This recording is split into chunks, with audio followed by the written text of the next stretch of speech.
200 000 en Inde, plus d'1 million aux États-Unis, les exploitations lombricoles sont particulièrement développées à l'étranger.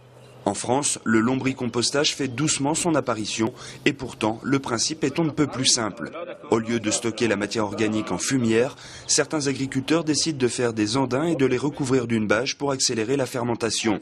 Sans oublier bien sûr d'y ajouter les acteurs principaux de la transformation et de la valorisation, les lombrics rouges.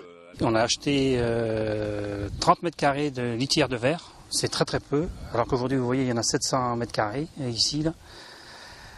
Et par contre on a mis, je vais vous dire le prix, on a mis 20 000 € dans les vers de terre au départ. Un investissement qui peut sembler coûteux mais qui se rentabilise rapidement. Avec ses 750 tonnes de matière organique, Stéphane compte récupérer 200 tonnes de lombricompost. La tonne étant vendue 90 €, le retour sur investissement devient alors très intéressant. Première production qu'on va revendre, normalement on rentabilise le truc. C'est pas trop mal disons. Enfin j'ai pas trouvé mieux pour l'instant comme rapport. Pour moi, c'est une agriculture du futur. Ça veut dire, c'est en fait que la personne, à ce jour, elle avait un tracteur, elle avait différents types de moyens sur la ferme. À ce jour, elle peut créer son engrais, elle peut créer son amendement.